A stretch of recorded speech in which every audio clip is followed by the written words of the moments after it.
Ich erkenne einen guten Drummer daran, nicht nur wie er bestimmte Noten spielt, sondern auch vor allen Dingen daran, wo er bestimmte Noten nicht spielt. Ich kann den ganzen Tag erzählen und praktisch den ganzen Takt voll spielen und trotzdem hört mir keiner zu. Wenn ich aber plötzlich eine Pause mache und nicht spiele, dann sind die Zuhörer plötzlich irritiert und sind aufmerksam, weil sie nicht wissen, was sie als nächstes erwartet. Du weißt, weniger ist mehr. Ich gebe dir heute 2 Übungen, mit der du deine Kreativität trainieren kannst, als auch deine Fähigkeit, mit weniger Noten mehr erreichen zu können. Also, wenn du bereit bist, lass uns loslegen.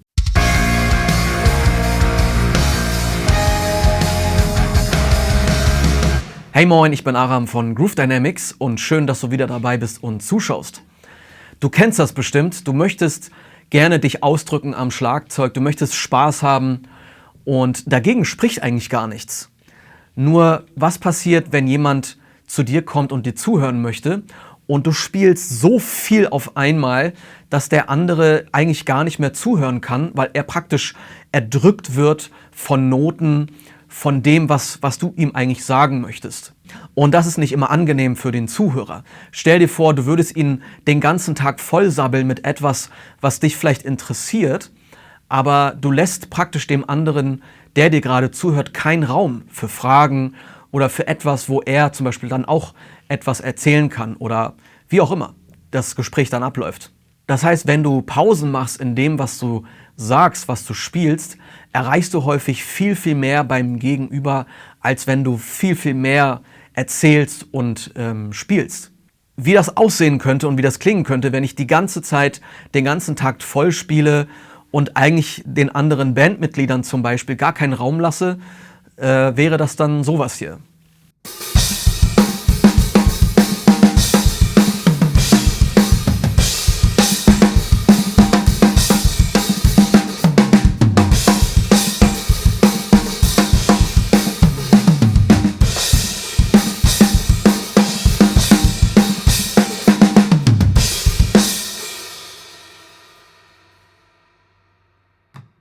Ja, du merkst schon, es ist irgendwann sehr, sehr anstrengend und auch belastend, dem zuzuhören.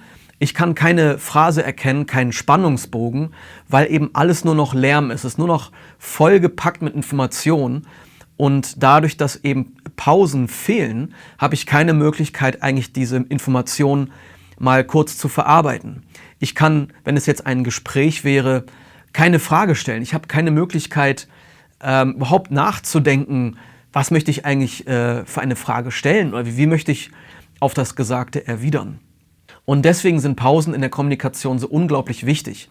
Ich gebe dem anderen kurz die Möglichkeit dazu, innehalten zu können, damit er wieder aufnahmebereit ist. So, die erste Übung besteht daraus, dass du eine Pause spielst. Und zwar habe ich für dich ein Zweitakt-Schema gebaut. Das heißt, im ersten Takt spielst du einen ganz einfachen Groove. Und im zweiten Takt spielst du eine Pause, angefangen bei der Zählzeit 4.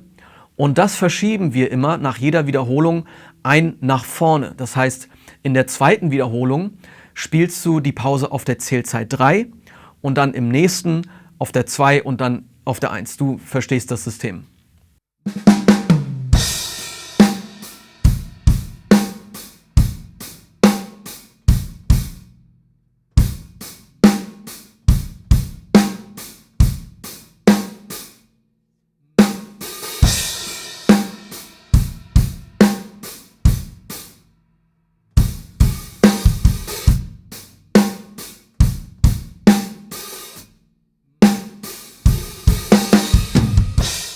In der zweiten Übung geht es um deine Kreativität.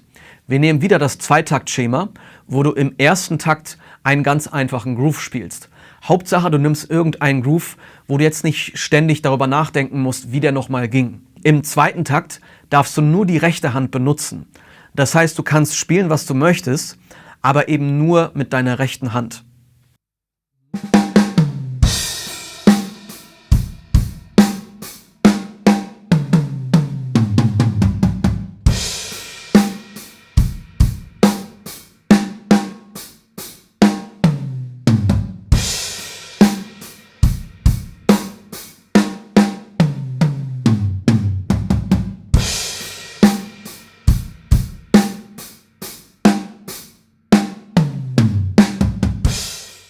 Die nächste Variation ist, du spielst im zweiten Takt alles mit der Bassdrum. Also du darfst nur die Bassdrum spielen. Du kannst natürlich das immer noch erweitern, dass du zum Beispiel jetzt nur die linke Hand benutzt oder meinetwegen nur den linken Fuß. Also du kannst da kreativ sein, wie du möchtest. Hauptsache, du begrenzt dich auf einen Arm zum Beispiel oder einen Fuß.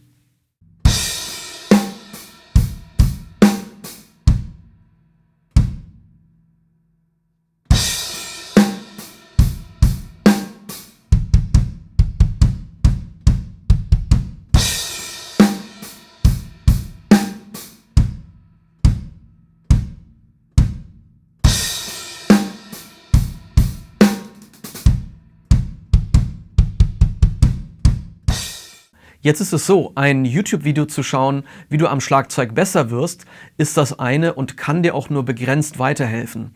Wenn du jetzt diese Konzepte dir angeschaut hast und denkst, hey, das sind voll coole Konzepte, möchte ich auch unbedingt am Schlagzeug mal ausprobieren, aber du schaffst es nicht alleine oder nicht so, wie du dir das vorstellst, dann kann ich dir nur empfehlen, dass du dir jemanden suchst, wie mich zum Beispiel, der dir bei der Umsetzung hilft. Weil es braucht immer jemanden, der darauf schaut, was du machst, wie du das machst und jemand, der dir einfach ein Feedback geben kann zu deinem Spiel.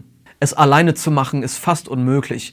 Dir fehlt einfach das Wissen, als auch jemanden, der, wie gesagt, an deiner Seite ist und dich unterstützt, der dir sagt, okay, hey, das musst du so und so machen, das solltest du besser vermeiden und der dich einfach in viel, viel kürzerer Zeit nach vorne bringt, weil du endlich weißt, was du jetzt richtig machen sollst und was du eben eher lassen solltest.